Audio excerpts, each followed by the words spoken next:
Vamos a leer Marcos capítulo 11, versículo 1 al 11. Dice la palabra del Señor.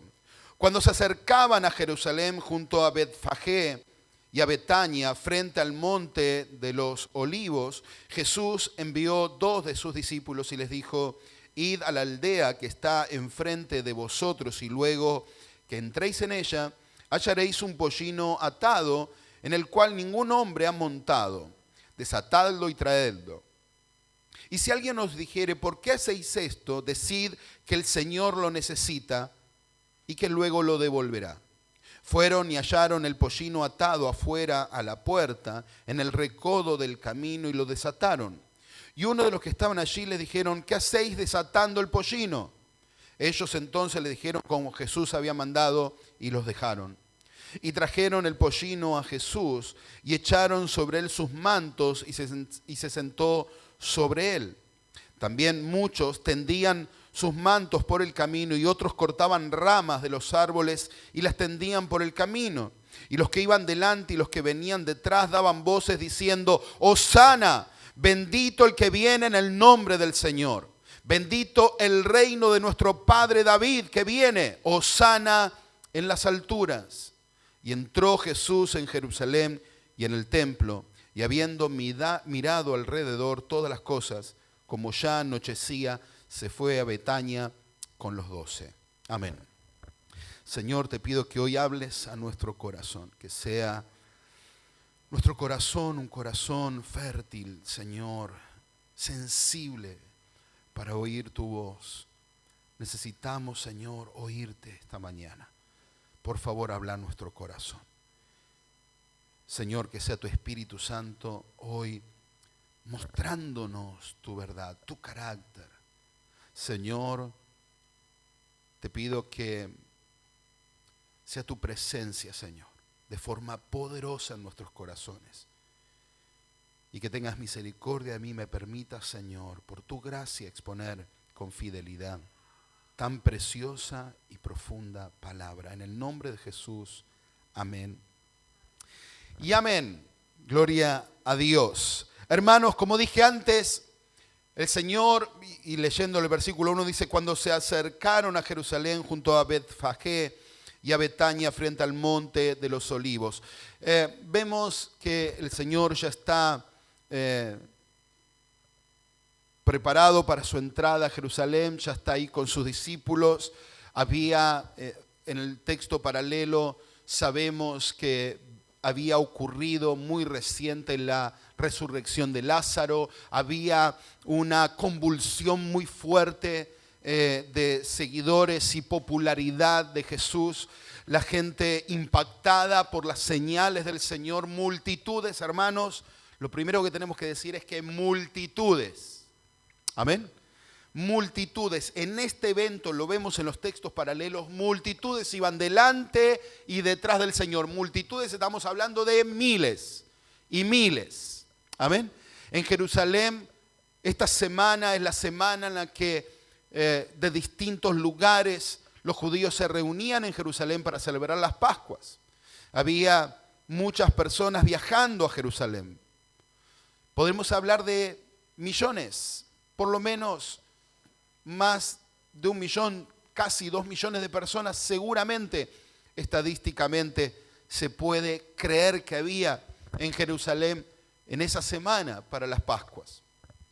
Estamos hablando de miles y miles que caminaban delante y detrás de Jesús. Lo veíamos la semana pasada cuando vemos que iba de camino, y ahí estaba junto al camino este ciego llamado Bartimeo. Amén. Y recuerdan que en la exposición de la semana pasada decíamos y imaginábamos por un momento a Jesús caminando rodeado de las multitudes, y cuando escucha el clamor de misericordia de Bartimeo se detiene. Y yo le decía, imaginen las multitudes frenándose todos en un momento, ¿no? Y así el Señor iba a Jerusalén, pero se detiene. Y quiero ir a lo primero que vamos a exponer hoy. El primer punto es, hermanos, una vez más el Señor nos muestra cómo Él está en control de todo. Amén. El Señor es soberano, Él es el Rey soberano. ¿Cuántos dicen amén? Él es soberano, no se escapa un solo detalle de su mano y lo vimos y el Señor se lo está enseñando a sus discípulos y a nosotros hoy. El Señor necesitaba darles un mensaje claro a los discípulos. Recuerden la semana pasada cuando decíamos, y el Señor les anuncia cómo iba a ocurrir todo, cómo lo iban a matar, cómo lo iban a torturar antes de la cruz. ¿En manos de quién lo iban a dar? En manos de gentiles, que lo iban a azotar, que lo iban a escupir. Amén. Todos los detalles de cómo que iba a ser juzgado, condenado y que resucitaría al tercer día. El Señor da detalles de lo que iba a ocurrir, porque eso iba preparando el corazón de sus discípulos. Amén. Para que entendieran una verdad que debemos entender todos los días nosotros hoy también, hermanos. Y es que Dios está en control de todo. Amén. Dios está en el control de todo. No sé, hermano, te aliento a entender esta verdad.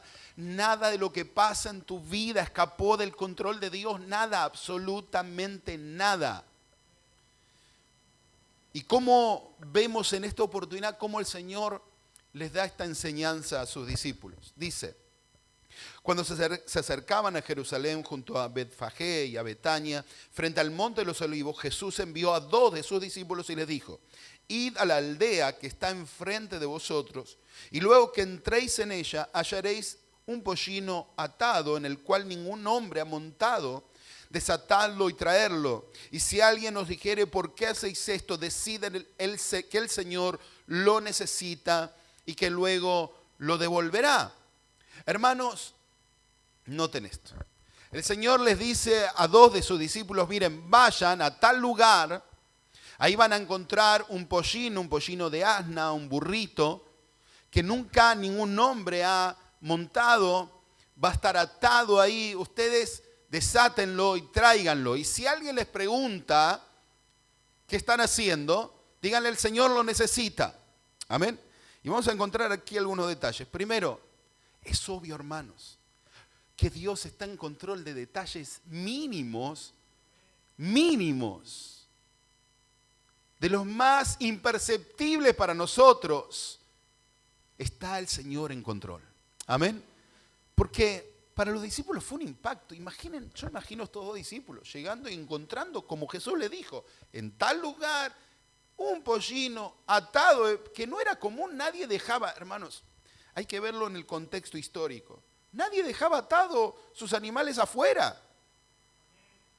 Era algo fuera de lo común. Si le vemos en los otros textos hay otros detalles, pero voy a quedarme aquí nomás. Ya solo el hecho de que estuviera atado ese animal en el exterior era algo fuera de lo común. Yo imagino a esos 2 discípulos llegando, viendo atado y dicen, increíble, ¿cómo supo? Debe ser Dios. Porque no hay otra explicación, es Dios. Es de manera sobrenatural. Es mostrarle a sus discípulos que Él se entrega a morir en la cruz. Que no es un detalle, no es algo que se le escapó de la mano a Dios. Es que Él se está entregando, es que Él voluntariamente está yendo a la cruz. Amén. Es que Él está en control de todo y nada escapó de la mano del Señor, lo tienen que ver. Ahora, en el texto paralelo de Juan, en Juan capítulo 12, me gusta esto, miren, de esta misma lectura, ¿no? Dice, estas cosas, versículo 16, Juan capítulo 12, versículo 16, hablando en el mismo contexto, dice, estas cosas no las entendieron sus discípulos al principio, pero cuando Jesús fue glorificado, entonces se acordaron de estas cosas, que estas cosas estaban escritas acerca de Él y de que se las habían hecho, y de las que se le habían hecho. Amén. Hermanos, entendamos esto. Los discípulos ahí no entendían todavía. Pero el Señor estaba dejando su enseñanza en el corazón. Y luego Juan lo dice, él mismo lo dice. No lo entendíamos en ese momento. Pero cuando el Señor fue glorificado, entendimos que todo eso estaba escrito. Y ahora vamos a ver a qué se refiere con todo lo que estaba escrito, porque aquí hay un cumplimiento profético. Pero no solo eso, sino que Ellos fueron en el corazón guardando cada una de estas cosas y después pudieron atar cabos. Amén. Con el Señor glorificado, los discípulos llenos del Espíritu Santo comenzaron a atar cabos por revelación del Señor. Amén. Pero, hermanos, lo primero que quiero decirles es, igual que hablábamos en mensajes anteriores, Dios está en control de todo. Hermano, esto tiene que ser para vos y para mí siempre un gran aliento. Amén. No hay ningún detalle de tu vida. Mira, el Señor sabe lo que estás viviendo, Él lo sabe y tiene una respuesta para vos. Amén. Su palabra va a traer la respuesta para tu vida. Porque Él sabe todo lo que está ocurriendo. Amén. Y sabe todo lo que va a pasar. Y Él está en control de cada detalle. Y no hay nada en este mundo que escape del control de Dios. Miren, yo mencionaba esto en mensajes anteriores y debemos entender que el Señor está en control de lo bueno y de lo malo. Y no puedo dejar de predicar eso. Amén. Porque sé que yo veo tantos predicadores forzándose a disculpar a Dios. Esto no, Dios, no puede ser, Dios acá no tiene nada que ver en esto que, por ejemplo, la pandemia. Acá Dios no tiene nada. ¿Cómo Dios no va a tener nada que ver? ¿Qué tenemos? ¿Un Dios un poco poderoso o todopoderoso? Si es un poco poderoso, sí, no tiene nada que ver. Ahora, si es todopoderoso, es el Dios soberano que gobierna todo y que está eternamente en el trono, que se le escapó un virus. ¿Qué pasó? Es que Dios está en control y trata con el mundo, trata con su iglesia, Él trata con todos. Amén. El Señor es el Dios soberano, es el mismo que le dice a sus discípulos, vayan a tal lugar, ahí hay un burrito, desátenlo y tráiganlo. Amén. Y otro detalle que a veces pasa por alto, pero no debe pasar. Noten lo que el Señor le dice, si alguien les pregunta por esto, ¿qué están haciendo? Porque imagínense, pareciera que los estaba mandando a robar. Vayan y desátenlo y tráiganlo. O sea, no le dijo vayan y cómprenlo, ¿no? Dijo, vayan y desátenlo y tráiganlo. Y si alguien les pregunta, ¿qué tenían que decir ellos? ¿Cuál es la frase? A ver quién se acuerda. El Señor lo necesita. Noten, no dice Jesús lo necesita. No. El Señor, el que está en el señorío de todas las cosas lo necesita. Ese pollino está ahí, nació, existe por Él. Lo necesita. Amén. Él es el Señor. No es Jesús, es el Señor el que lo necesita. E incluso dice, se lo va a devolver. Pero lo necesita el Señor. Ahora, ¿cómo sabía esta gente? ¿Qué conocimiento? Es que Dios alinea los corazones. Miren, hermanos, cuando Dios tiene un plan, todo se pone alineado según su voluntad. Y nada lo puede torcer. Y prepara corazones y ordena pensamientos para que su plan se cumpla. Amén. Y esta familia, aunque no lo sabía, había criado este pollino para ese día, exclusivamente. Y nunca nadie había montado a ese animal esperando ese día. Amén. Llegó el día del burrito ese. Toda su vida era para ese día. Amén. Y todo lo que esta familia había hecho fue todo según la voluntad del Señor, aún sin saberlo. Estaban los planes soberanos de Dios. Así que, hermano, mira, a veces te vas a sorprender. Porque Dios va a traer una persona a tu vida y te va a bendecir de tal manera. Va a traer una persona a tu vida y va a tratar con tu carácter de tal manera. Dios va a traer una persona a tu vida y quizás haga algo que te ponga a prueba. Pero Dios está en control. Confía en el Señor y actúa según la palabra. Sé fiel. Hacé como esos discípulos. Dijo el Señor, es lo que dijo el Señor. Tenemos que ir y desatarlo.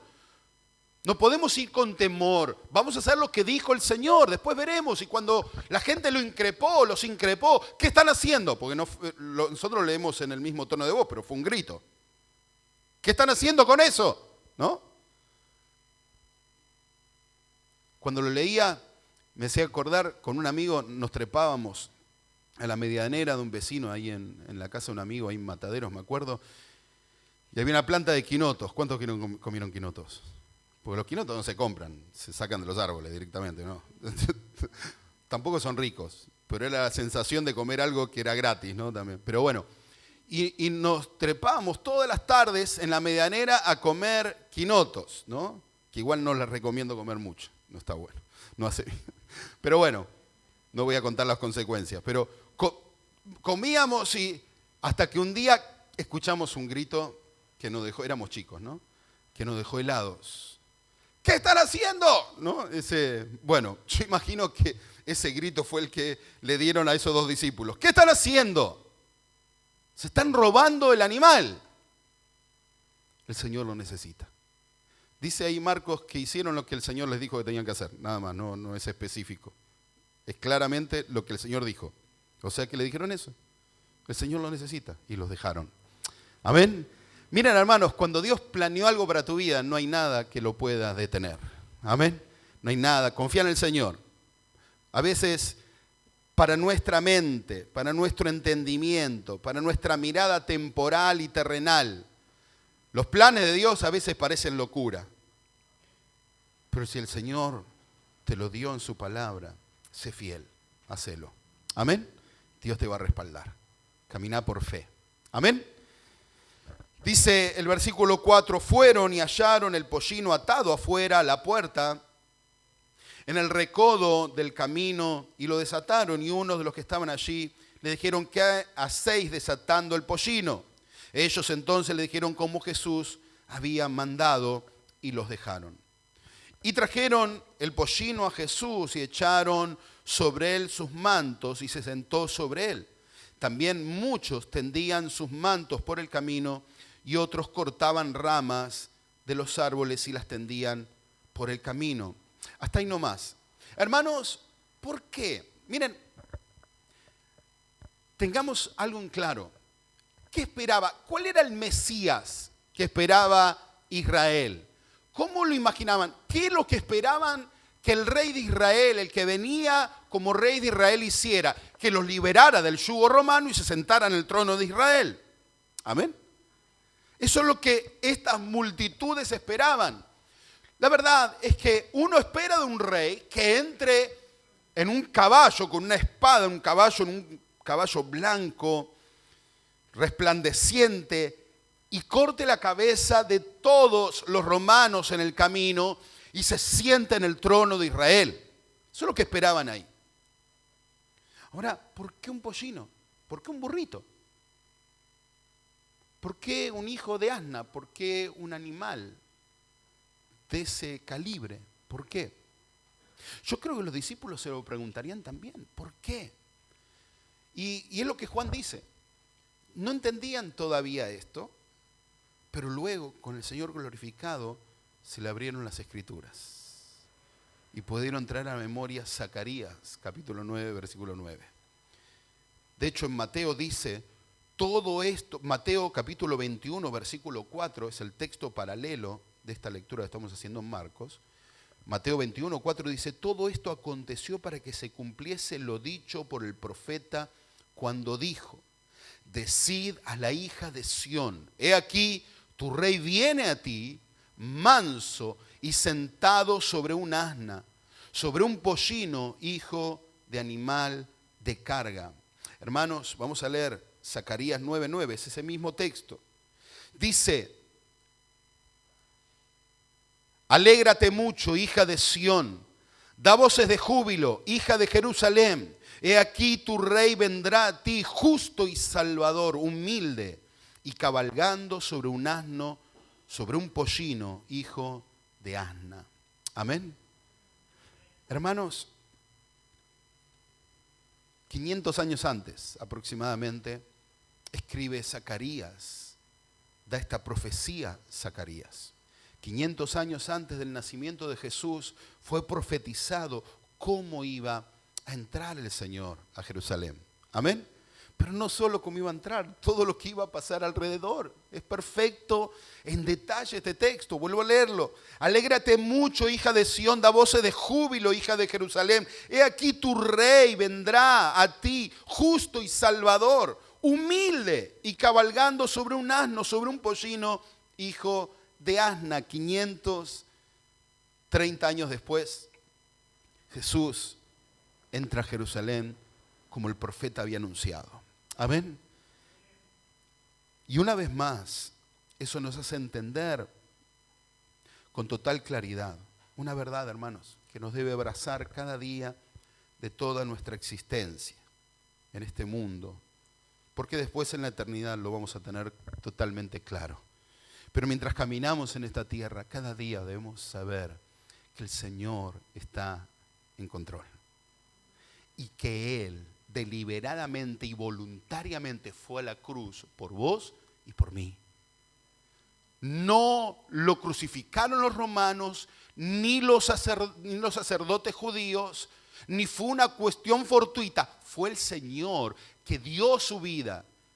Él mismo dijo, yo entrego mi vida y la vuelvo a tomar. Yo soy el que lo hace voluntariamente. Los demás lo hicieron también voluntariamente. Debemos entender esta verdad. Quienes lo crucificaron lo hicieron voluntariamente. Pero todo estuvo siempre en el plan soberano de Dios. Y Dios usó la maldad de la voluntad de esos hombres para cumplir su plan soberano. Amén. Judas traicionó voluntariamente al Señor, lo hizo voluntariamente. Sin embargo, el Señor siempre supo que eso iba a pasar. El Señor usó la maldad, la voluntaria maldad de Judas para cumplir su plan soberano. Amén. Porque todo está en control del Señor. 500 años antes, Zacarías profetiza sobre el Mesías. Cómo iba a llegar el rey de Israel y cómo iba a entrar a Jerusalén. Y así ocurre, en detalle. Amén. Entra el Señor montado en este animal. Dice que las multitudes, los discípulos primero y las multitudes pusieron mantos sobre el animal para que se sentara el Señor, y luego palmas sobre el piso y cantaban exaltaban el nombre del Señor, proclamaban al Señor Rey. Me gusta leerlo en varios de los textos. Miren en Mateo cómo lo dice, y la gente que iba delante y la que iba detrás aclamaba diciendo, Hosana al Hijo de David, bendito el que viene en el nombre del Señor, Hosana en las alturas. Hermanos, en la Pascua, los que iban yendo a Jerusalén venían cantando este salmo, el Salmo 118. Como dice aquí, bendito el que viene en el nombre del Señor, Hosana en las alturas. Hermanos, veamos un poco qué es lo que estaba aclamando el pueblo. Estaban aclamando al Rey, al Mesías, al ungido, al prometido de Dios, el que reinaría eternamente. Amén. Eso era lo que cantaban en el Salmo, esperando cientos de años esa liberación, la llegada de su Mesías. Lo que cantaban ahí era el anhelo del pueblo, la llegada de su Mesías. Amén. Síganme aquí porque es importante comprender esto. Y cantaban ya ahora indudablemente diciendo, es el Hijo de David, es el prometido, el ungido, el Mesías. Él es el Salvador. De hecho, ¿por qué decimos que le están diciendo es el Salvador? Porque están diciendo Hosana. ¿Qué significa eso? Sálvanos ahora. Eso significa Hosana. No había dudas de que consideraban que ahí estaba entrando el Rey de Israel, el ungido, el Mesías. Esos mismos que cantaban, o aclamaban, mejor dicho, aclamaban de esa forma 7 días, solo 7 días después, iban a estar gritando, 5 días después, iban a estar gritando desmedidamente, con la misma potencia que gritan Hosana, crucifíquenle. ¿Y por qué eso? ¿Qué pasó? Hermanos, miren, quiero detenerme en esta segunda enseñanza, que tiene que ver con decir que Jesús es Dios.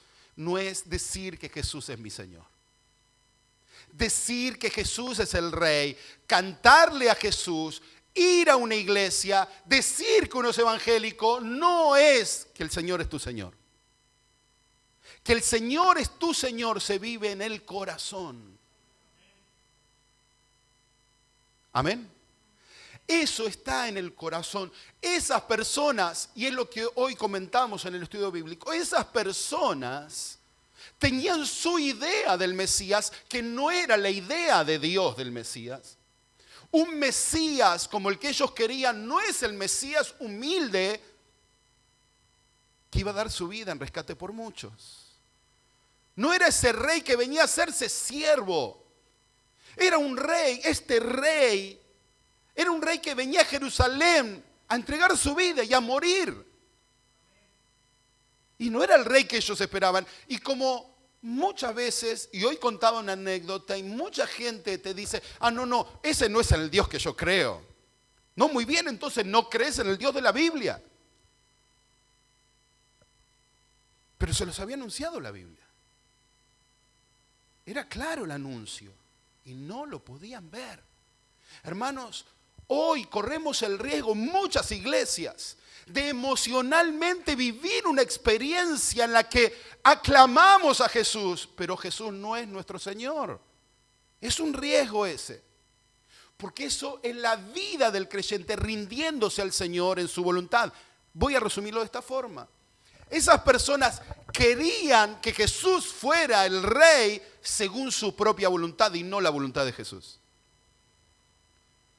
Y hoy muchos quieren que Jesús sea su Salvador, su Señor, pero bajo las condiciones que yo pongo y no las que pone Dios. Bueno, Jesús no es ese. Jesús es el Señor de aquel que se dispone a hacer su voluntad. Amén. Amén. Porque si no es nada más que una religión. Es nada más que eso. Y es el Dios que muchas veces se lo manipula, se lo tuerce. Bueno, no, a Jesús nadie lo manipula. Amén. Nadie. Hermanos, ahora vamos a ver en el texto paralelo qué fue lo que Jesús pronunció. Miren, hermanos, quisiera que veamos el contexto. Jesús es recibido como un rey. De hecho, hay evidencias bíblicas en segunda de Samuel de reyes que era costumbre recibirlo de esa forma, aclamándolos con palmas sobre el piso, ¿no? Poniendo mantos sobre el animal. Así se recibía a los reyes y se los aclamaba y proclamaba rey. Por lo cual vemos que la señal era clara. Para los fariseos esta era una señal terriblemente ofensiva. Al punto que cuando uno lee en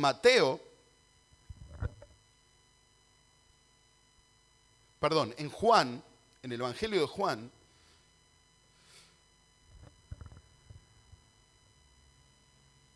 no, los estoy mareando. En el Evangelio de Lucas, capítulo 19.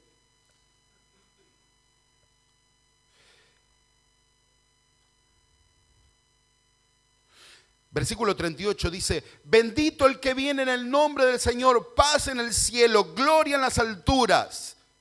Eso aclamaba la gente. Y miren los fariseos. Entonces algunos fariseos de entre la multitud le dijeron, maestro, reprende a tus discípulos. Como diciendo, te estás dejando que te proclamen como si fueras el Mesías. Los tenés que corregir. Reprendelos. Te están aclamando como el hijo de David. Hacelos callar. La respuesta del Señor. Os digo que si estos callaran, las piedras clamarían. Y cuando llegó cerca de la ciudad, al verla, lloró sobre ella. Me voy a detener ahí para luego leer el resto. Hermanos, escuchen esto.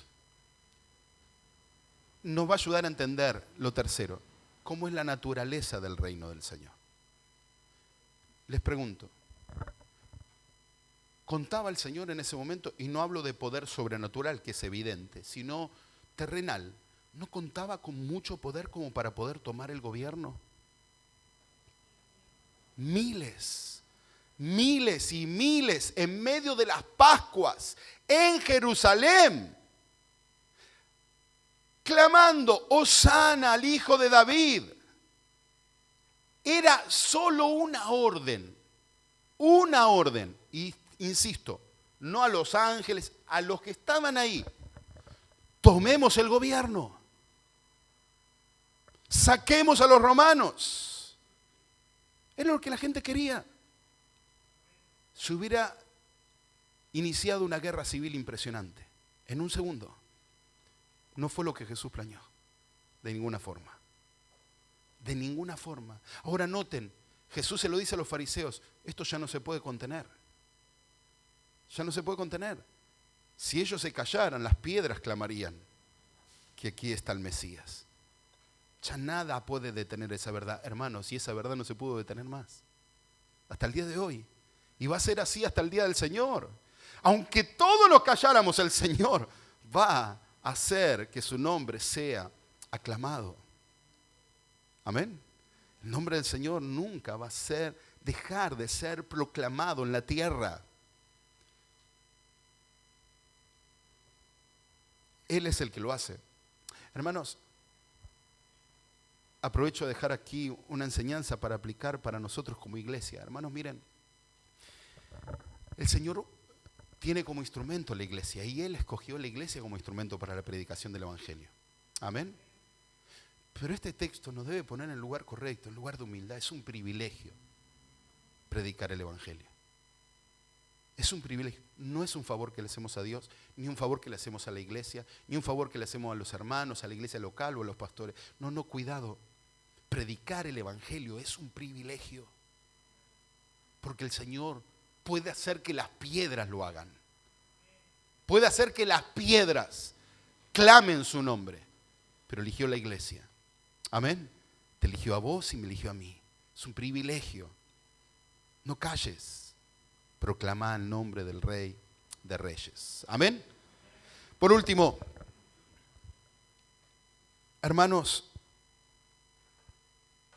el Señor, en el texto de Marcos, para luego volver a Lucas por un momento, en el texto de Marcos, el versículo 11, dice: y entró Jesús en Jerusalén y en el templo, y habiendo mirado alrededor todas las cosas, como ya anochecía, se fue a Betania con los 12. Pero Lucas nos permite ver todo lo que pasó en esa mirada del Señor alrededor. Dice, versículo 41 del capítulo 19 de Lucas: y cuando llegó cerca de la ciudad, al verla, lloró sobre ella y diciendo: oh, si también tú conocieses a lo menos en este tu día lo que es para tu paz, mas ahora está encubierto de tus ojos.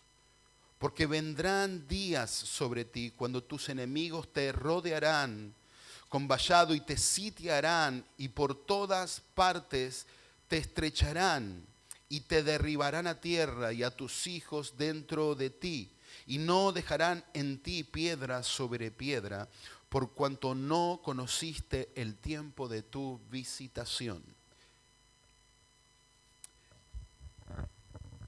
Cuando el texto en el versículo 41 dice que al ver Jerusalén el Señor lloró, no es que le cayó una lágrima. Cuando uno se pone a examinar lo que el texto quiere decir en el original, dice que podríamos traducirlo como lloraba con ruido, o sea, con llanto audible. Amén. Sollozando por la situación de Jerusalén. Ahora, ¿qué era lo que provocó que el Señor llorara? Es que vio a ellos que el Mesías les estaba visitando y lo rechazaron. Y venía juicio sobre ellos. Hermanos, rechazar al Salvador no es chiste. Rechazar a Jesús es juicio. Y hoy cuando decía, hermanos, miren, muchas veces hay parte de la Biblia que algunos predicadores ocultan con miedo que la gente se sienta mal y te hablan del amor de Dios. Hermanos, miren lo que vio Jesús ahí. Un pueblo que rechazaba a su Salvador, a su Mesías, y el Señor sabía lo que venía sobre ellos. 40 años después de estas palabras de Jesús, Jerusalén fue sitiada. Más de 1 millón de judíos fueron muertos. Fueron sitiados tal cual Jesús lo anunció. Los enemigos rodearon Jerusalén, les impidieron entrar y para las fiestas de las Pascuas, en el mismo momento del año. La gente moría de hambre sitiada dentro de Jerusalén, hasta que entraron Tito, el Imperio Romano, conducido por Tito, trae una muerte, una matanza histórica terrible para ese pueblo. Y el resto fueron llevados como esclavos. Ese fue el resultado. Hermanos, el rechazo del Salvador es una causa de juicio. Llevémoslo ahora para entender el poder de la predicación del Evangelio. Cuando uno anuncia el Evangelio, lo que está diciendo es: recibí hoy a tu Mesías, hacelo el Rey de tu vida. Amén. Que es tu oportunidad de salvación, es el tiempo de la gracia. Y el tiempo de la gracia para Jerusalén ahí estaba terminando. Claramente. El Señor le dice: ay, si supieras, llorando, la oportunidad que hoy tenés, pero la estás dejando. Y las consecuencias vinieron. Hermanos, quien hoy rechace al Salvador, quien hoy rechace al Salvador, y 40 años es una generación, cuando cumpla esa generación, tendrá que estar frente a Dios y recibir el juicio de Dios. Ahora, aquellos que han recibido al Salvador, ese juicio será para salvación. ¿Cuánto dicen gloria a Dios? Ahora, hermano, la pregunta es: ¿por qué anunciar el Evangelio? Hermano, debemos ser alguien que advierta. El Mesías está entrando, hoy está entrando por este lugar y tener la oportunidad de recibirlo en tu vida, es tu oportunidad. Amén. De decirle a cada persona: recibió hoy a Jesús. Hermanos, miren, el Señor no fue con el plan de condenarlos, ¿se han dado cuenta? 3 años les predico. ¿Hizo señales o no? Milagros, prodigios. Él mismo anunció, abriendo dentro de la sinagoga a Isaías, leyéndolo y diciendo: esta palabra se cumple ahora, soy yo el que la cumple, se cumple en mí. Les anunció claramente, ¿o no? Y deliberadamente lo rechazaron. Jesús no es que dijo: bueno, esta es la única oportunidad, se acabó. No, tuvieron su oportunidad, ¿sí o no? Más evidente que eso. Sin embargo, le rechazaron, hermanos. Vuelvo a esa situación y con esto termino. Miren, para aplicarlo a nuestra vida, debemos entender una cosa. Si no somos condenados, si hoy estamos en Cristo para salvación, porque ya no hay condenación para los que están en Cristo, no hay condenación para los que están en Cristo. Para nosotros el encuentro con el Señor es un gozo. Para nosotros, aunque tendremos que pasar por ese juicio, sabemos que tenemos abogado en el cielo, sabemos que tenemos a Cristo como nuestro mediador, y eso para nosotros es paz. Ahora, por algo, y esto, perdonen que lo aclare una y otra vez, pero todo creyente debe tenerlo bien claro. Es por algún mérito nuestro. Somos mejores que cualquiera de esos judíos que gritaron Hosana un día y crucifíquenle 5 días después. Somos mejores que eso. Somos mejores que el de la esquina o el de aquella esquina. Sin Cristo no lo somos. Lo único diferente es que el Señor, por su gracia, Él no dejó encubierto a nuestros ojos que Él es el Salvador. Él se nos reveló. Él nos salvó, Él hizo la obra, Él preparó nuestro corazón, nos movió al arrepentimiento, Él nos salvó. Amén. Y eso nos tiene que llevar a la misericordia, no a la condenación. Vuelvo a repetir, nos quedamos con esas palabras y decimos: wow, el Señor condenó a Jerusalén. No, hermanos.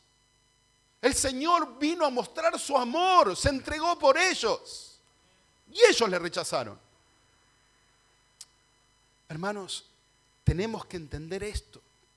Con todo el corazón, tengamos misericordia, porque nosotros somos esos pero salvados por la gracia. Prediquemos el Evangelio, anunciemos esta verdad a todos y cada una de las personas que vengan a tu vida, que cruces en tu camino. Predicales la verdad del Evangelio. Es que cada vez hay menos tiempo. Cada vez hay menos tiempo. Pero además, hermanos, debemos ver una realidad como iglesia. En tiempos donde están anunciados en la Biblia, estos tiempos peligrosos, donde muchos se levantan a nombrar a Jesús o a mostrarse predicadores de Jesús, que dicen Hosana, pero que no están bajo la voluntad del Señor. Y nosotros en nuestra vida personal, y yo quisiera que todo este mensaje redunde en una sola cosa, resulte, mejor dicho, en una sola cosa en nuestro corazón, es mi anhelo. Y es que luego de meditar en esto, podamos ser, porque no está mal, los que digamos, Hosana, bendito el que viene en el nombre del Señor, bendito el nombre de Jesús. No está mal. El tema es que si eso hemos proclamado, debemos vivir en consecuencia, haciendo su voluntad, que se haga su voluntad en nuestra vida. El Señor es Señor hoy, es el lunes, el martes, el jueves, el viernes, el miércoles, el domingo. El Señor es Señor de tu vida todos los días, donde estés. Amén. Que el Señor sea nuestro Señor. Rendirle tu vida al Señor todos los días. ¿Y sabes por qué te insisto en esto? Porque vos, igual que yo, debemos todos los días morir y hacerlo a Él nuestro Señor. Porque ¿sabes qué? Hay momentos en nuestra vida donde tenemos la tendencia, aunque no lo querramos, a gritar crucifíquenle. Yo sé que vos y yo nos avergonzaríamos de decir, no, yo no pensé eso, nunca lo pensé. Hermanos, cada vez que decimos, yo no estoy de acuerdo con eso que me propone el Señor, lo que estamos diciendo es crucifíquenle.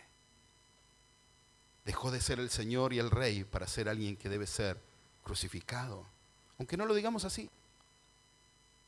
Entonces, viendo esa realidad en nuestro corazón, hermano, te invito a que todos los días de tu vida le digas, Señor, sé mi Señor, te hago mi Señor, y te pido perdón por las veces que no fuiste mi Señor. Y por las veces que no hice tu voluntad. Porque proclamé tu nombre como Señor, pero no fui tu siervo.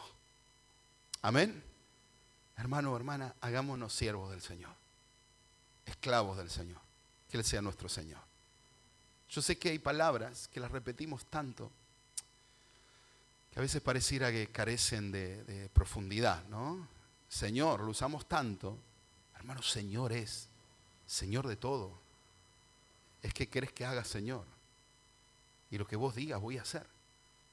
Me puede gustar, no gustar, parecer bien, parecer mal, a mi propia idea, pero es lo que vos digas.